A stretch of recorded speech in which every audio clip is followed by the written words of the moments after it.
Diamondlot, The Diamond Squad. By Eric Waugh. Chapter 41. Orb of Chaos. Nathan's giant sword struck him and delivered a fatal wound. He fell to one knee and looked around at the brave warriors who had defeated him. But the one that caught his attention was Bella, because she had the soul of the legendary warrior.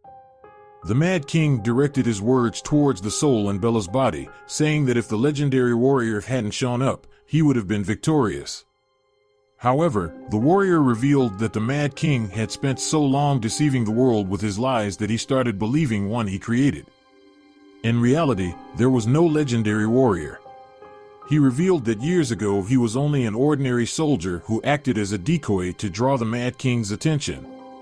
It was his efforts that allowed a group of courageous warriors to shatter Desolator and hinder his power. At that point, the Mad King's memories began to return and he remembered everything. In his final moments, he put his hands on his face and laughed hysterically as his body turned to ashes. With the Mad King gone, Bella, who was still under the influence of the legendary warrior's soul, revealed to everyone that everything he told the Mad King was true. He was never the legendary warrior, but just a regular soldier named Rice. He said they were the true heroes, and he was proud of them. Before his soul was about to disappear, Cavan told Rice to wait. Annabelle and Gurunjan carried over the unconscious scientist who was in terrible condition. Then shortly after, Jet's Shadow Beast helped carry Gia and Admiral Sam. Everyone asked Rice if he could heal everyone. He smiled and told them to check Alex's hair before vanishing. Annabelle found a flask hidden in his hair that contained the elixir. They shared the elixir between Alex, Gia, and Admiral Sam. Alex woke up and instantly bragged to Annabelle about how his amazing invention had saved so many lives. Then there was Gia, who boasted about taking a full hit from the Mad King and surviving. Naz was getting ready to attack her, but Zoe was holding her back. Everyone else was laughing at their banter, and it seemed peace had been restored to Diamondlot. But while everyone was celebrating, Cavan noticed something odd happening with Desolator. The sword began to levitate on its own, and it was headed straight for Queen Victoria. Zaid ran as fast as he could and stood in front of Victoria unarmed. Gurunjan quickly scoured through her inventory, and she threw a shield, which Zaid caught to deflect the blade of the corrupted sword. Having failed to take out Victoria, Desolator transformed one last time. Appearing was a spherical object infused with a massive amount of dark energy floating in mid-air.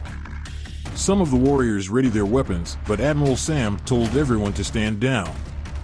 She heard tales and read many history books that mentioned an artifact known as the Orb of Chaos.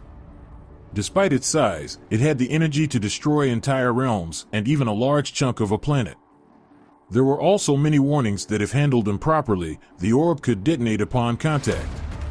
Everyone was hoping she had a solution, but in everything she read, no civilization that encountered the Chaos Orb managed to stop it. The atmosphere felt gloom, but Alex the mad scientist suggested that it could be possible to throw the orb into the skies and get it as far away as possible before the detonation. Immediately, Chelsea had her arms up as she stood in front of Lilu. She would not allow them to risk her companion, but Zoe suggested they used one of Sebastian's griffins. It took a bit of convincing, but eventually Sebastian went to pick out his least favorite griffin for the job. While Sebastian was away, there was still one tough decision that had to be made. Someone needed to carry the orb on the griffin. Many volunteered, one being Charlotte, who thought this was her call to redeem all the horrible acts she had done as the servant of the Mad King. Or Victoria, who knew it was the Queen's sworn duty to protect her people. As everyone was arguing, Bella had already taken the orb into her hands. She felt a massive sting as her body tried to resist the massive aura of energy that was surging from the orb. Everyone rushed to her, but she held out her arms and told everyone to keep their distance. Nathan and Chelsea tried to stop her, and Lilu had tears rushing down her eyes. Bella explained that she had already lost her life, but had been given a second chance because of the presence of Rice's soul.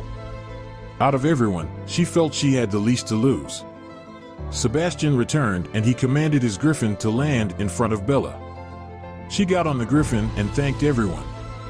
The griffin took off and Bella disappeared into the air.